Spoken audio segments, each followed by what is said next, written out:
Good evening, everyone. So, recently, when I discussed with a few of my colleagues who are using Redis cache in his project, I realized that people are using cache, but they don't understand why they are using and what is the right strategy of caching fit for their requirement. It is actually alarming, and I don't know. I mean, most of these projects do not have any document which proves that their design decisions are logical based.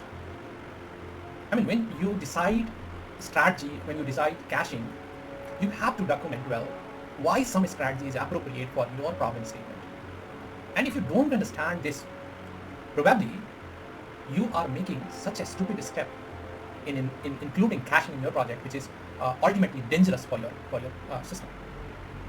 Just like that. So just imagine one real world problem. Suppose you have some medicine requirement, like you are struggling with some disease. Now, disease is required some medicine, that's correct. But can we put any medicine, or we should put specific medicine to that particular disease, right?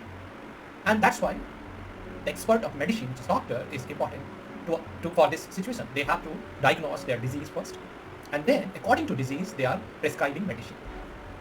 The same way, your system architect, your technical leader has to understand or at least monitor these kind of design decisions in their projects. There is no thumb rule, or there is no one bullet fit for everything. So I mean to say that you have to analyze your problem statement well. And if caching is required, then you also have to understand that which caching strategy is appropriate for your problem statement.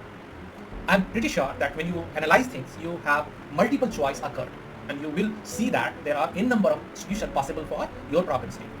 And after that, you have to evaluate those solutions from different parameters. And those parameters is basically quality attribute of your system design. And based on those parameters, you will decide one particular caching strategy which fits for your problem statement. And why documentation is important? Documentation is very important because whatever decision you are taking, you are documenting it. So even though you are not taking, or just I'm taking one example, just imagine that you have not taken the right decision for some system at this point as per your knowledge, because you are lacking of knowledge, right? But if it is documented, then some expert will have enough document to understand what are the bases on which some person has taken the decision, and they can easily evaluate those decisions very well, right? Because they know that, okay, this system is this solution is chosen because of these understand. Now, if experts understand that the basis they have chosen is not correctly evaluated, they can understand, okay, they can take another decision because these decisions will not have any impact if they choose some other solution based on these criteria. And that's why document is very important. And everything, whatever path you have chosen, whatever the condition you have evaluated, you have to document all these conditions properly in your document. And it is not required any specific format. It is just for understanding of your senior folks, senior engineer in your team, your architect, maybe your technical leader, maybe your managers. And for them, these are the bullet points to understand why this design decision has chosen. So this is very important. Please note it, and always take care of this thing in your system design process. Thank you for your patience listening to this video. I hope suggestion given in this video is helpful for you, especially for senior folks who are playing architect role in their company, in their projects, in their current organization. Thank you. Thanks a lot. Bye. Take care.